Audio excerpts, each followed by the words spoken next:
Welcome to Deep River Farm, folks. Hope everybody's having a good day. I hope everybody's been able to get a little bit out of the gardening videos that we've been posting. We've been posting those for the folks up in the mountains that have been accustomed to planting in the ground that are having to switch over to raised beds due to the fact that their fertile soil, a lot of it has been washed away due to the Hurricane Helene.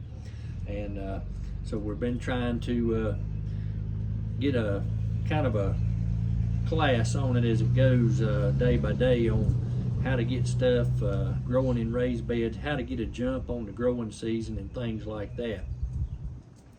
But today I wanted to talk with you a little bit about the insurance of your homes. As you know, when Hurricane Helene hit, there was a lot of people paying insurance on their homes and they did not get coverage from the hurricane. The hurricane produced floods and mudslides and everything else, and the insurance companies would tell them that they didn't have any flood insurance. And there were some people that had flood insurance, and the insurance companies would tell them that it was a landslide or a mudslide and it wasn't covered. There were people that had hurricane insurance, and they told them that it didn't cover that because they got flooded. So every way in the world, the insurance company has been trying to scam people. But I wanted to also let you know that with the high cost of rebuilding, the insurance premiums are skyrocketing, the coverage is going down. I know for my personal policy, my policy had a $500 deductible, and now they've moved it to $1,000. I never signed for it to go to $1,000. They just moved it on their own to move right on up to $1,000. They do not cover as much on wind damage. There's an automatic $1,000 deductible on wind damage and things like that. Act of God, or if it's geoengineered or whatever, they're not covering it as much. The deductible has gone higher, and it's just part of their policy changes, and they just send you this thing in the mail, and that's how they do it. So they're basically reducing your coverage without and it's not what you signed up for. But let me tell you what the latest thing is, folks, and that is your homeowner's insurance. In order to keep the rates from skyrocketing, what they're doing is they're covering your home, but if you was to have a total home loss, like say for instance, my neighbor's house did burn down a couple of years ago, and they went round and round and round with the insurance company because they wanted to rebuild, but the insurance company was trying to have them rebuild a smaller home for the same money they were covered in. So I got to looking at my policy, and then I got to looking at what the going rate was that builders were getting to build a new home. And if you totally lost your home, you're going to be paying that rate. So you need to look at your insurance policy, folks, and see if they have you covered with adequate coverage where you could rebuild what you have square foot for square foot.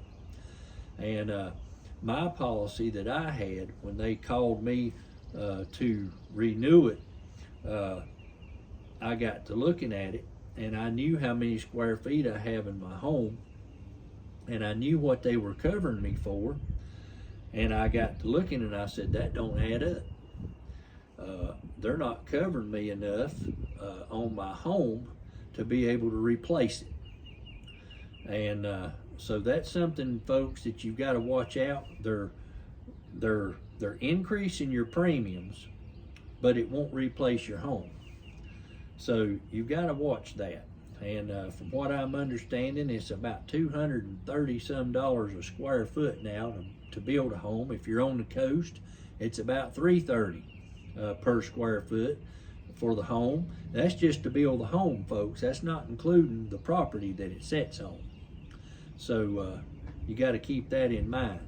And that's not going extravagant. That's just you know, doing tile and things like that that's going to last, and hardwood floors and that's going to last, and that type of thing. So folks, I urge you to take a look at your homeowners policies and see if you're adequately covered per square foot based on your premium. Would your premium that paid maximum out rebuild you square foot for square foot? So they're increasing your premiums, but your coverage level is not meeting, I would say, market demand for the cost to actually rebuild your home.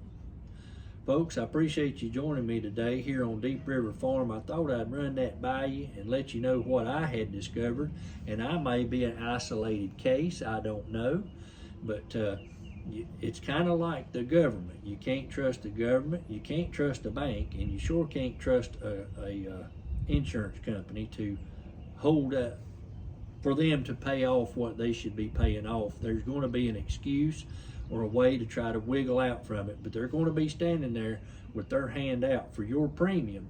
But when it comes time for them to pay you, you've got another thing coming. There's going to be obstacles and roadblocks and hoops to jump through, and then you're going to discover that you were inadequately covered in some fashion, one way or another, to keep them trying to pay you, that they've been taking money from you and you've been holding them in good faith, and then the good faith goes out the window. So folks, I appreciate you joining me today here on Deep River Farm. I hope everybody has a blessed day. Keep the folks in western North Carolina in your prayers. They've been through quite a bit. The hurricane, and then they had all that issues with a lot of people that was dependent on the stores not having groceries for 2 or 3 weeks till the power started getting restored in some of the areas. And then there was those that lost their homes, that was living in tents and barns and sheds. And then we had to help them stay warm with all the buddy heaters and propane all throughout the winter. And they're still dependent on that now, even though the temperatures are warmed up. They're still dependent on that propane, because it does get cold in the mountains. Next week here, it's going to be another frosted chance. So you know it's going to be cold in the mountains.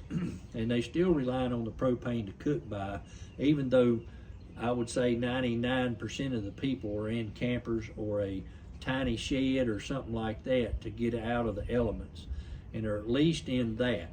And then there are some that are still living with families and friends. There's those that are still couch surfing, that are waiting on a camper.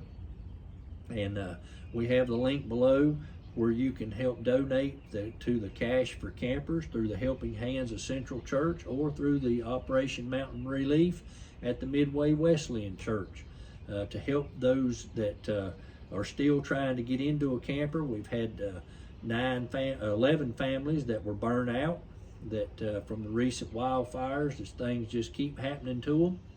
So folks, I appreciate you joining me. If you'd like to help the Cash for Campers, you can see the donation information in this description.